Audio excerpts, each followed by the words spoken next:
swings with the right hook. That's clean. That's on the button. That is all she wrote. You better watch if you're trying to brawl with Michael Johnson, because he is fast, and those punches come with everything. By knockout, Michael the Menace Johnson.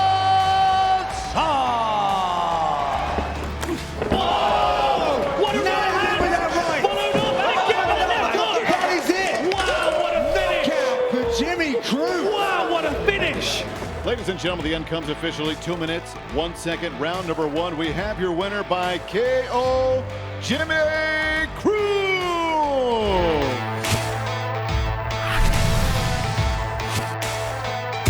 Welcome to UFC Unfiltered.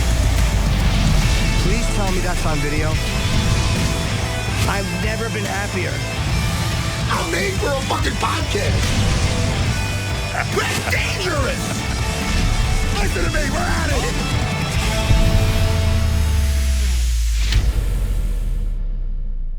Hey. Been practicing my new opening for UFC Unfiltered. So, Matt, what do you think? I practiced, I worked on my new opening. You did it a bunch. I did it a bunch, yeah. Sounds good. Hey. What's that? I like the way it sounds. Hey. Welcome to UFC Unfiltered, the UFC and Fanatics original production. I don't know if they're going to like me adding the hey, but I think the Fanatics is going to love it. They're going to say it really gives oomph and pizzazz to the show. I like pizzazz. Me too, I'm buddy. looking over the card this weekend. Dude, it's really a good card. I'm so excited. And, Dustin Poirier, it's the last time we're going to be seeing him grace the octagon. And he put on such amazing fights over the years. It's crazy what a career. The trilogy with Max Holloway for the BMF. Yeah. I like the BMF. I know people criticize it, but some things are just fun. It's just fun. It's for only fans. It's a fun thing for fans. People fucking relax. People are just not a real bout. Shut up. Just fucking fun. We like to have fun on here. And you know who else likes to have fun? Are you gonna say Michael Johnson? Why would you say that? Because I know your segues. That and he's in the waiting room. Both. Yeah, he's opening the main card against Daniel Zellhuber. That's a great fight. And Michael Johnson has just been such a dog for so long. I mean, really, he's doing great lately. He's doing great. Can't do better than that. You're only as good as your last fight. He's coming off a KO. Let's get him in here to give him some props. Keep the confidence up. Yep. You know what I mean? Well, I don't know if he needs it from us. He does. He really doesn't. He doesn't. But I like to just, I like to spread positive energy. Yeah. And we haven't talked to Michael in a while. It's been, I think, 2022. He was on right before that amazing Gaethje fight as well. I think it was his first time on. Hi, Michael. How are you? Hey, guys. What's going on? Let me tell you, Michael, I don't know if it's the stem cells you've been getting, but man, 39 years young, coming off 2 wins and a knockout. Come on, man. Man, all the time, man. F him. Fuck him, right? Right? I'm feeling great. Everything's coming together. Finally, I'm focused now. All the little dumb stuff has been out of my life from early in my career. I've really grown into the sport. And, some people think 39 is old, but I'm in my prime right now. I feel great. Michael, you said the dumb stuff is out of your life. Did you find that having certain things in your life was a distraction? Was it affecting the way you trained? Was it affecting the fights? Is that what you're talking about? Just kind of clearing your head? Yeah, just clearing my head. When I got into the UFC 15 years ago, honestly, it was, I still had a bit of a party mentality, things that in my home life weren't good, and so you got to have a great balance. You got to take care of your home life. If your home life is messy, then your job life is going to be really messy. You're not going to be able to be focused. So I'm finally on the right track. Matt, who did we talk to 2 days ago?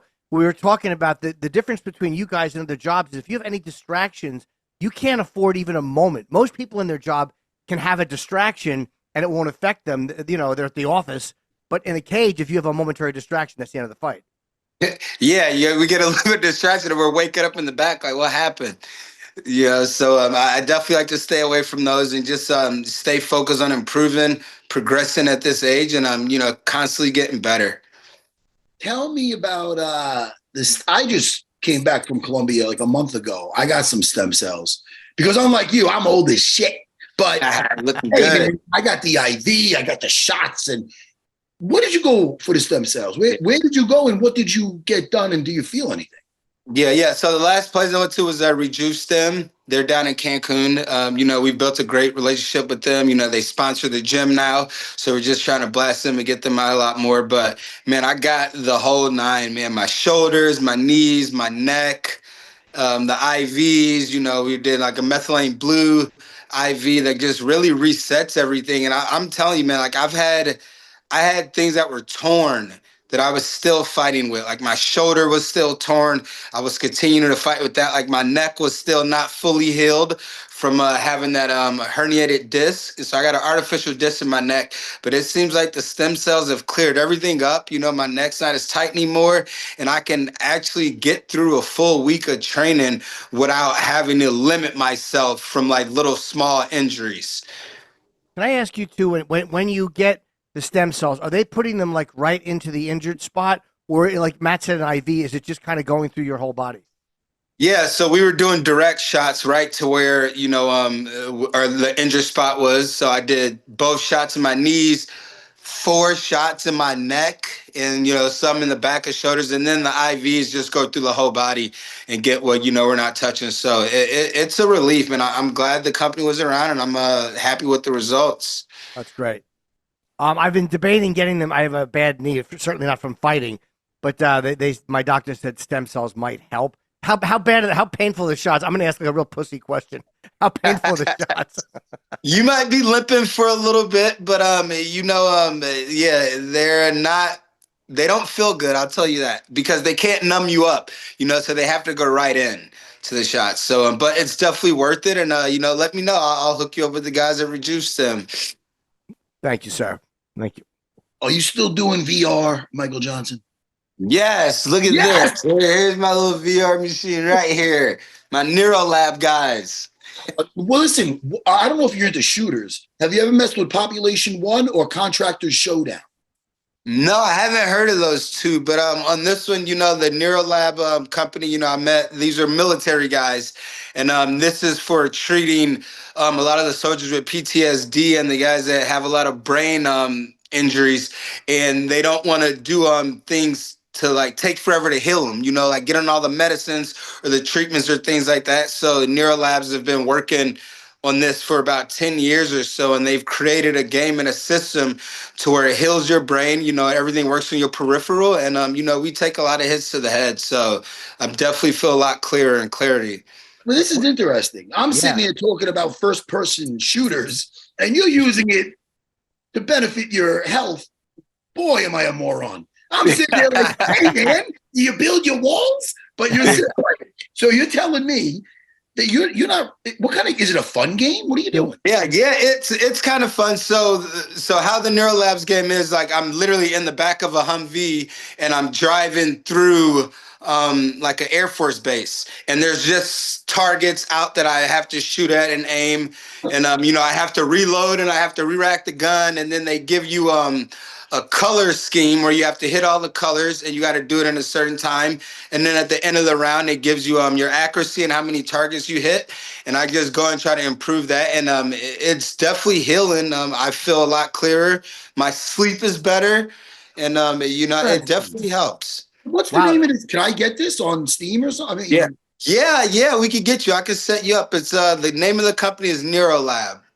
What's the name of the game? NeuroLab, yeah. What's the name of the game?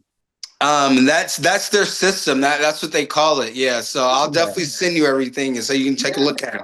Because I got the MetaQuest 3, so I'm ready to rock. Can you use it in MetaQuest? That's what I was going to ask you. You can use it in there? Yeah, that's what I have now. So MetaQuest, so they sent me a device. It was downloaded and everything, and I just gotten right to work. A really good friend of mine. One of my best friends.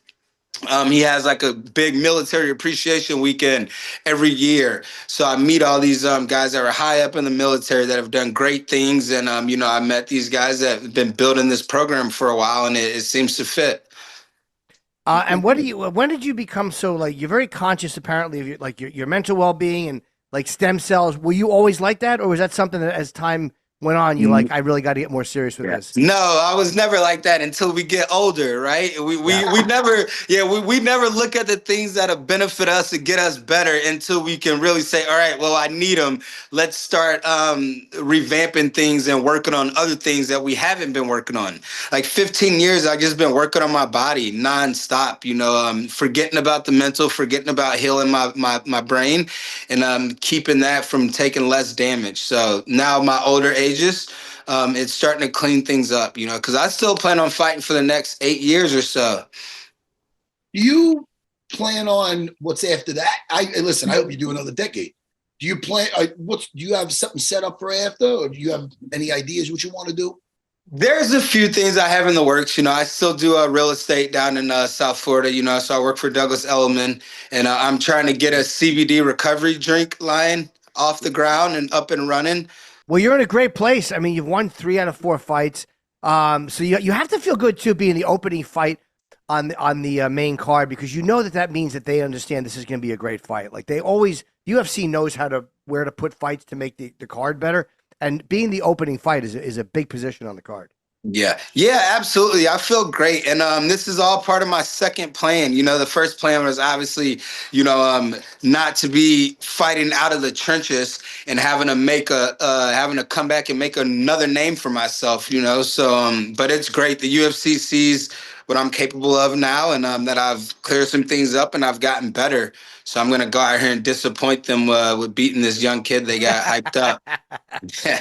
Do you look at yourself do you think they see you? And I know fighters hate to be seen as a gatekeeper, but do you think that they see you that way, where they put all these young up and coming animals against you to see what they can do? Yeah, they might see that a little bit, but I think I'm showing that I'm still in this run for a title, and the division is so wide open right now. It's so messy. Like I just need to continue this streak and continue winning and be there. But people use that gatekeeper term as if it's a bad thing. Gatekeepers have been around and they're not really going anywhere, and you have to get past the gatekeeper to get in. And a lot of gatekeepers are really tough. So. They're all very tough. I'm just saying it's a term that I've heard certain fighters take issue with it. You know what I mean? So different guys have different feelings about it. But if they do consider you that, you work for a long time, because it means they know you can fight, and they know that you're always going to put on an exciting fight. Yeah, absolutely. Like I said, I'm always dangerous. But like I said, the big thing is just improving, and getting back to the top. Like I feel like I was left for dead when I got out of the top 5. I feel like I was I feel like I was forgotten. I feel like I wasn't, mentioned in the names of all these top guys, even though the resume I've had. And now it's time for me to, rise and come back and take everything over again. Hey, Michael, are things different now, like as far as in your off time? Like 15 years ago, we were probably still on the weekend going out, partying, and in your off time. Are things different now? What are you in your off time now? Are you chilling more? Are you reading like a novel under a tree? What are you doing now? Yeah, that is a good thing. You're right. It was partying back in the off days, but now that's exactly right. Just relaxing, go to the beach, go travel for a little bit, hang out with some friends, and get my mind right back to training and traveling. Like it's funny you say like novels. Like here's my Art of War that I'm getting into right now, so I got another book right here. So it's the little things like that, hell, like I was partying and doing all those things for 10 years while still like beating the best and fighting the best of the best. So now I'm not doing any of that. So we're going to see how really good Michael Johnson can be. And it's funny you say that, because as you're talking, I'm looking back, you've beaten some murderers. I mean, Castillo, Tony Ferguson, Poirier, you've beaten some incredible Barbosa. And to think that you were not doing what you think you should have been doing back then is pretty amazing. Yeah, like Matt, I know how it was back in the day. Like fighting wasn't really like an athletic sport in that sense. Like you didn't really see a lot of athletes back then and fighting. It was just like, we're gonna fight, we're gonna go in here. Some guys are jiu-jitsu, other guys are strikers and wrestlers. And me being young into the sport, seeing guys like they were in camp and then they would go out and party. after fights, and that's what it was. And then they would go back into camp. So me at a young age thinking that was like kind of a normal thing, I got away with it. But now there's a lot more athletes. It's becoming an actual official sport. So, we definitely got to change things up. And what do you think of the Poirier Max fight? It's a very interesting fight. Poirier, it's his final fight as he's leaving, and it's a great, fun fight for the fans. What do you think of this fight? I want to sound like a bummer, but I don't think of it. Okay. Honestly, it's just one of those things where I'm here solely to fight and to beat Daniel Zellhuber. I really haven't looked at the card. I know this is his last fight, so I wish him all the best. I wish him all the best in his post-career and whatever he does. I mean, he's a living legend, and I'm looking forward to seeing his last fight. That's interesting. So some guys are different. You don't look at the card. You don't give a shit what anybody else is doing. You are only there to fight and like whatever else is going on, you don't really care. Fully focus on me, man. I'm not going to be involved in the circus shows and all the camera thing and everything. Like the sport of MMA has changed for me. I sound like an old man. I've seen so many different eras. I mean, like 3 or 4 at least since I've been in. And now it's just like a content creator circle. Everybody needs their cameras out to train and this and that. And like, I just want to get to the business, just sign me up, wrap my hands up, let me go do my thing, and I'll see you guys on the next show. What do you think of the fighters, meaning the younger fighters? Has that changed at all? Because it just seems like guys are a little bit more like they're taking mixed martial arts as a sport at a younger age, so they kind of come in being pretty good at a lot of different things. Have you noticed that trend in younger fighters? Yeah, definitely have. A lot of these fighters are the young guys coming up are very tough. They're skilled, but I still think they're missing like a fighting aspect. Like they don't do things right the certain way. They're still learning and building, and maybe they're getting these fights because a lot of it's a popularity contest. They have a lot of followers on Instagram, and they've built up some regional circuit, and now the UFC is really trying to push them, and I think it exposes a lot of these guys. Shit, yeah, man. Yeah. Listen, the stem cells, not partying, your 2-fight win streak here. I'm excited for this weekend. I'm excited for the start of the show, and I'm happy you're kicking it off. Yeah. You're still in there, man. You're only as good as your last fight, which means you're great, Michael Johnson. Definitely. I'm still in here. I'm still in the mix. Like these guys see fighters in their 38, 39s, and they might be on their way out. Like, no, I'm on my way up. Back up. I'm not going anywhere anytime soon. I talk about this a lot too. It's when I see a younger fighter against a veteran, a lot of times like Magny Malat was a great fight where you guys just know how to weather any kind of storm. Anything they throw at you, you've seen before. You've been through it before. He has not necessarily seen a lot of the things you have. So there's always a huge advantage with a veteran when a fight, especially the deeper the fight goes, you've seen everything he's going to possibly throw at you. Yeah, absolutely. I mean, he's nothing special to me. I mean, he's got a great build for the weight class. He's very tall, very rangy. He's got cardio, but he's got 1 finish in 6 fights. Like my fight's triple his in the UFC, and the UFC is looking at him like they're trying to build him to be the next best thing, and they're gonna put him against somebody like me. So I think it's gonna be disappointing for the whole team, for his whole team Saturday. Let's go. Have a great fight, Michael. It's good talking to you, and always fun watching you fight, man. Thank you guys. I really appreciate it. All right, thank you, sir. We'll talk to you again. All right, Warrior. All right, Matt. Take care. Yeah, great seeing you, Michael.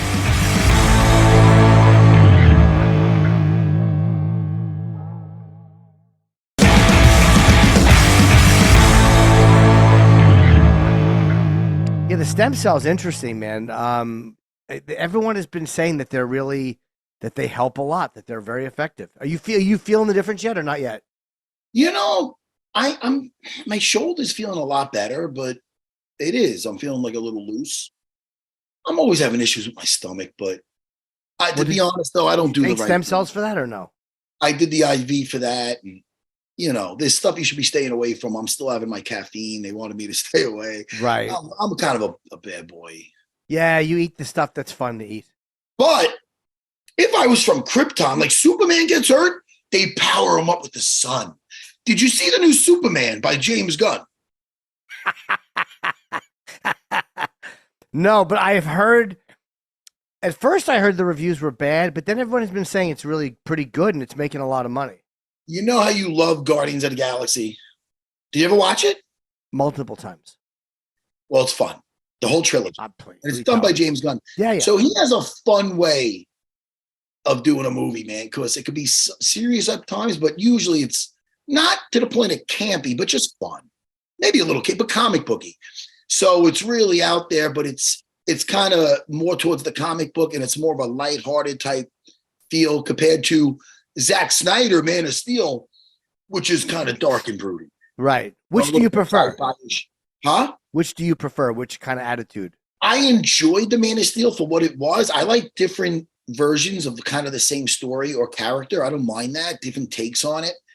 I kind of appreciated Zack Snyder's take, but I don't know if it's recent bias, whatever you call it, but I think the new one is way better. Can I ask you?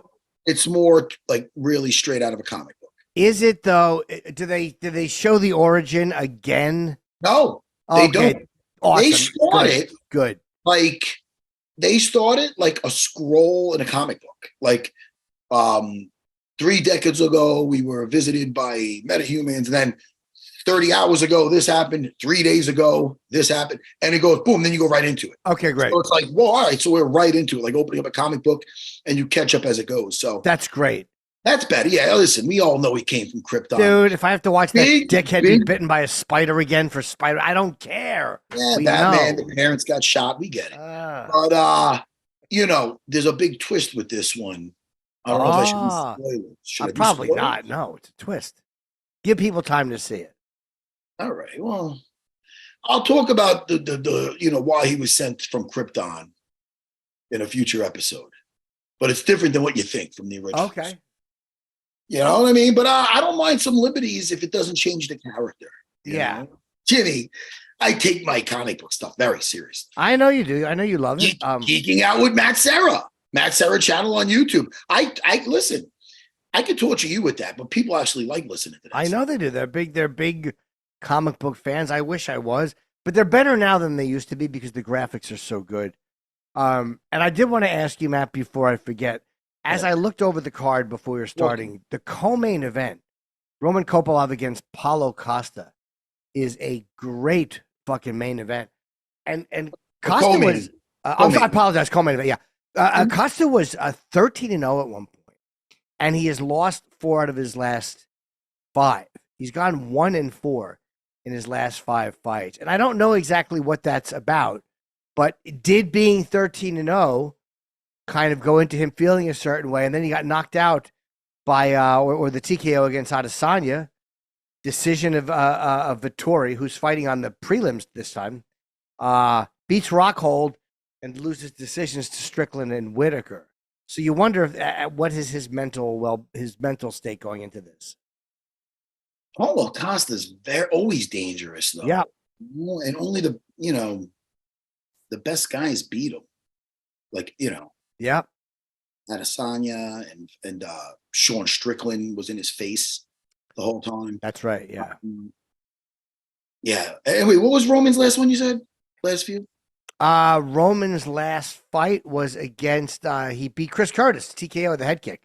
That's right. That's right.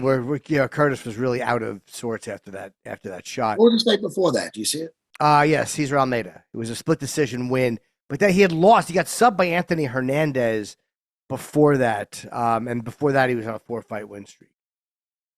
I like Paulo Costa in this. I like him, man. I do too, but I don't know. I just don't know. Kopylov has looked really good. Hey, Kevin Holland versus Daniel Rodriguez is going to be fun. Yes, it is. That's going to be a lot of fun. Daniel Rodriguez rises to the occasion a lot. Yes, he does. A lot lately. That's very good. Let's just go. Oh, wow. Man, this is fantastic. I know. Ige against Pitbull. It'll be what is Pitbull going to do in the second fight? I think the first fight, he was Trump was there. It was a huge event. He seemed very kind of frozen, but maybe he'll loosen up now as he did a little bit as that fight progressed. And Yair Rodriguez is very dynamic. Yes. Ige's, I'm not going to say more traditional, but with the boxing, a little more traditional. He moves a little differently than Yair, of course. Yeah, but that's going to be a great fight. Another one that stood out for me is Marvin Vittori Yeah. versus Brendan Allen. And Marvin had like a dislocated shoulder or something. They had a street fight. They got broken up, but they went after each other in a fight in a hotel, motel Holiday Inn. They went. Jimmy, stop it. Oh shit! We got a Kimura Savage in the waiting room. We got Jimmy Crute here. Yes, we do. Want to talk to him?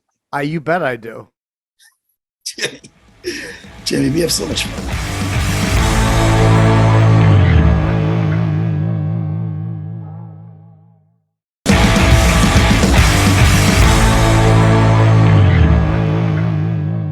He's a damn Kimura Savage, and I want him to hear it. Hey, Jimmy. I'm there. How are you, Matt? How are you? It makes me so happy every time you rip a Kimura. I love them. I love Kimuras. Dude, Kimuras love you. I know you're a Kimura guy.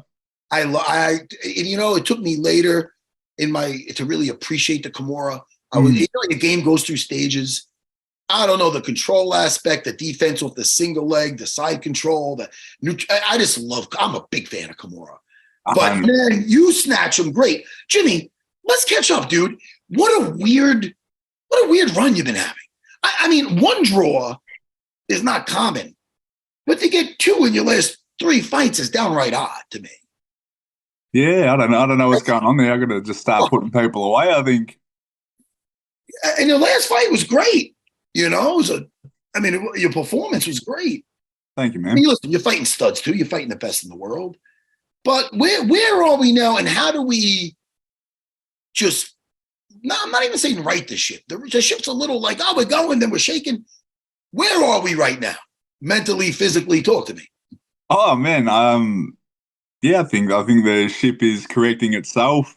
Honestly, bro, like I'm happy doing it, and the journey is just part of it. So whether I have to go through some storms or not, I just keep going.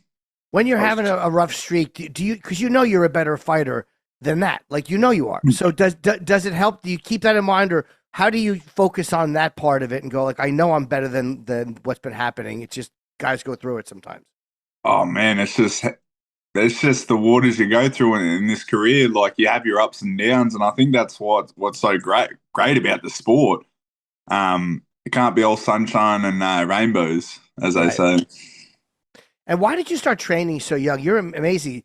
4 years old, judo. I mean, you've done everything. You started out like a lot of younger guys do, which is kind of like doing every aspect of mixed martial arts. And why exactly did you start? Was your dad or your older brother into martial arts? I wouldn't say I really started at 4. Like we did karate and stuff for like some discipline and stuff. I started judo when I was 8 because it was something that I wanted to do. And then when I shifted to jiu-jitsu when I was 12, I sort of shifted my attention, and that's when I decided it was what I wanted to do. So before that, it was just like doing it because it was a fun hobby. Okay. And why judo? Was there a reason that you gravitated towards judo? Were you a big kid? Yeah, my old man was a black belt back in his day. He still is a black belt, but he doesn't train very much anymore. But my old man was a judo guy growing up. You know what's crazy? And I thought about this the other day with Jake Matthews, because we've seen him so much. And Jimmy Crute, you also, where it's like, man, we've seen him a bunch. But you're only 29, man. Yep. Jake Matthews, another young guy, he's like 30. I mean, sometimes you're like, oh man, this guy must be getting up there. I look at your age, I'm like, holy shit, he's not even 30. I had my best fights in my 30s. I feel, and the way you see him today too, I feel the best is yet to come, Jimmy Crute. You're so young, but the biggest thing with the young athlete, with the young guys, there's only one way to get experience. You know what I mean? And when you're doing it when you get in here at a young age, people are watching you grow as a fighter before their very eyes. So it's like your very next fight, you could be a much improved fighter or just have different stuff in the arsenal. Do you find your game is evolving still, and is there new tricks in the bag? Yeah, man. Like I'm constantly trying to learn new things and sharpen what I already know. But I think like the key to this game is to continue to be a student.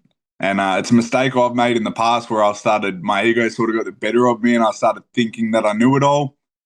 And I took a few losses to sort of pull my head in and realize that I don't know everything. And to be a student and just continue to learn every day. Not only does it help me as a fighter, but it just helps me enjoy life a lot more.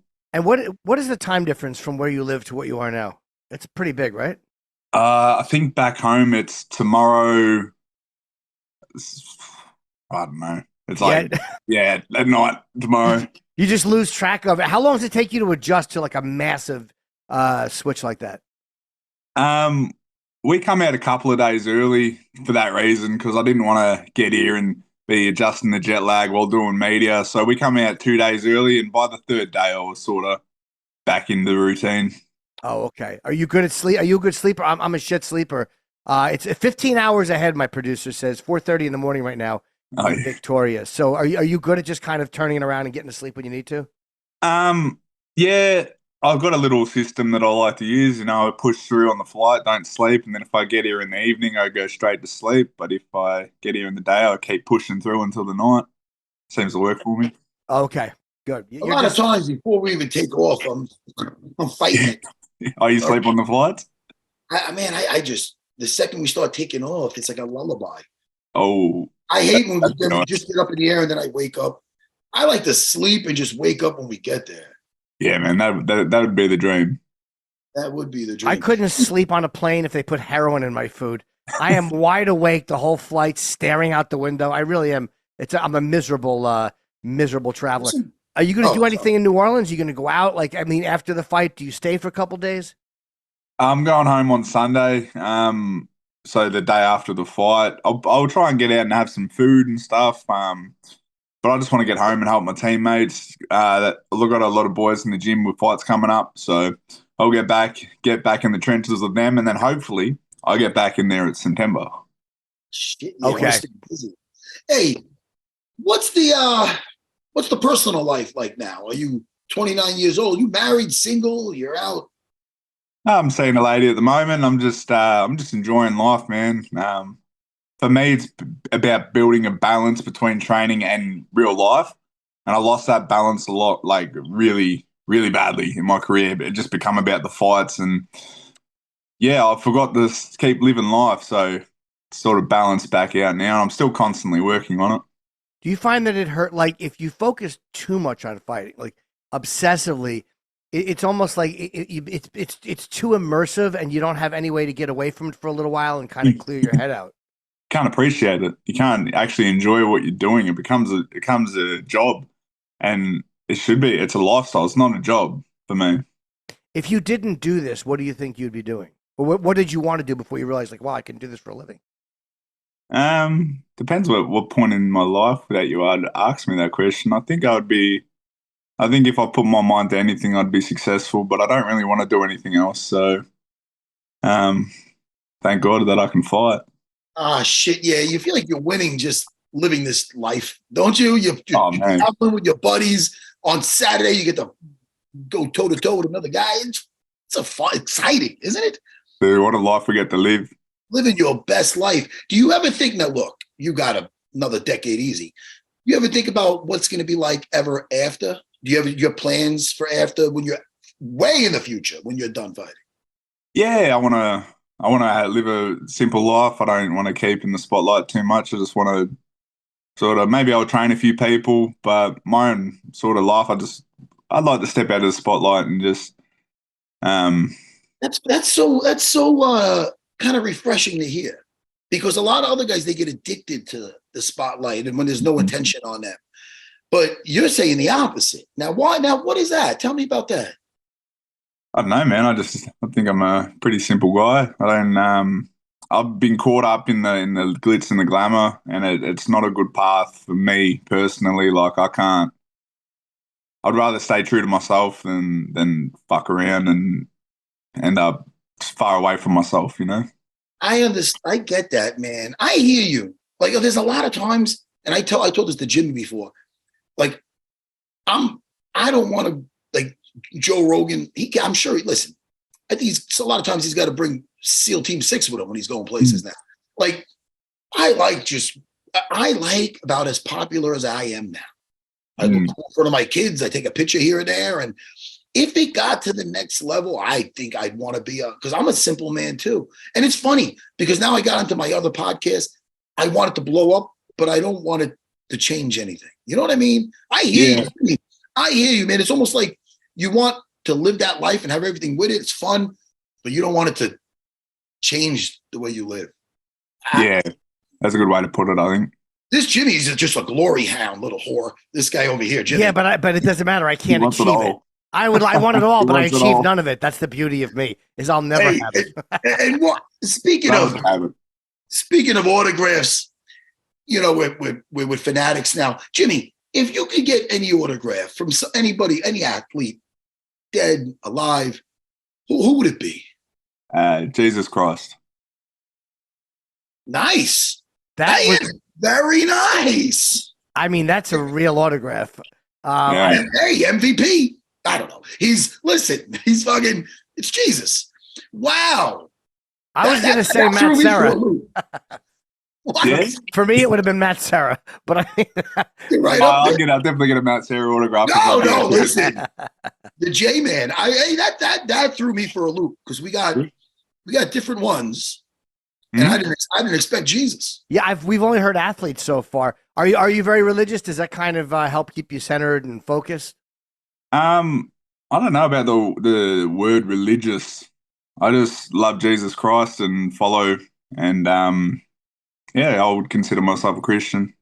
Does it help when you're on the road? Because you kind of know, like, if you're living that lifestyle, you know that there's certain things you're not going to get into and do. So does it kind of help plan out what you're going to do? Because it's almost like when you're living that kind of life, you know that you're cutting off a lot of outside activities that wouldn't be conducive with that life. So it kind of keeps things a little bit simpler, I guess, when you travel and when you're living. Yeah, man. Like, without it, I'm a mess. I go where the wind blows. So to have a straight and narrow path to walk to keep me out of trouble is very much needed. And you know, I don't care what anyone says, man. I feel God's presence. I feel Jesus' presence. So he's alive and he's a living God. And you also, at one point, they had talked about, like, you admitted to, like, putting on some weight in between fights, but you said your habits have changed. What have you changed? Did you get somebody to deal with the food, or is it through the lifestyle you're talking about? This lifestyle, you know, being more consistent with training. Like, I still have a good cheat meal here and there as well, but like, it's not an everyday thing now. It's like, I'll get through the week and I'll be like, oh, I feel like some fried chicken or something, instead of every day, I don't have a fight coming up, I've got to treat myself. And I just want to be active. So like, keeping in consistent shape is that's the only way to be active. Right. Shit, yeah, and you said you want to be busy this year. You want to get some more in. Like, if everything goes well, Saturday, we want to be back in. But you said, what'd you say? September, I think. September, Perth, Australia. Let's go. Shoot, Jimmy. Yeah, I'm so excited for you, and I'm just praying for a Kimura. Oh, I might have to do it now. Now that you've said that, man, I might have to do it. Jimmy, it was good talking to you, and have a great fight on Saturday, man. And you seem like you're in a good place mentally, and have a great fight, man. I'm looking forward to it. Thank you, gentlemen. Awesome to talk to you. Yes, great to talk to you, Jimmy. Thanks, Jimmy. Take care, buddy. All the best. Take care. Thank you.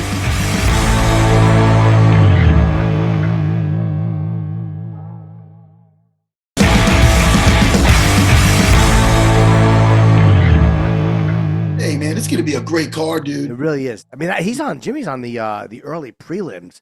I mean, this whole card is Ryan Spann is the fight before him. I mean, this is just a really, really great card. And to see Vettori, Brendan Allen, Matt, like you said, on the prelims. And that's not even the main fight of the prelims. Kyler Phillips against Vinicius Oliveira is the main fight of the prelims.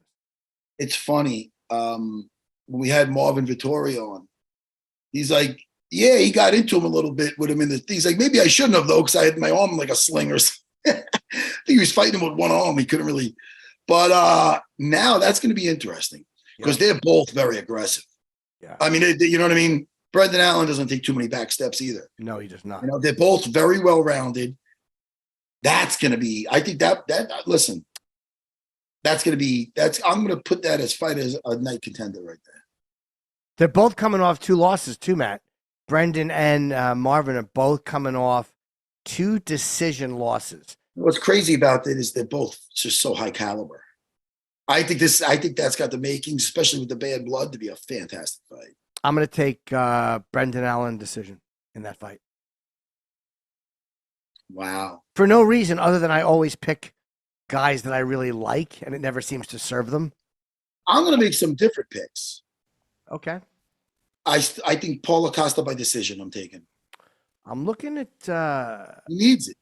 Pitbull against Dan Ige. Pitbull has lost 3 out of 4. And Dan Ige, I think I'm going to take Ige in this fight. He's lost 2 out of 3, but I think I'm going to take Dan Ige by decision in this fight over Pitbull. Nice. And I'm going. Oh, so you're taking Dan Ige over Pitbull? I'm taking Dan Ige. Yes, I'm taking Dan Ige. I'm taking Jimmy Crute. What is Marcin's last couple fights, if you don't mind? Yeah, I looked him up already too. Hold on, buddy. Let me see here. I can give it to you. It is his last couple of fights. He's lost 2 out of 3. He lost to Bukauskas, beat Devin Clark, and he lost to Prachnio. 2 subs. He lost by sub both times. And I'm looking through his record. He's also had a couple of TKO losses and KO losses, but it's 2 out of his last 2 losses have been by arm triangle chokes. First round sub Jimmy Crute.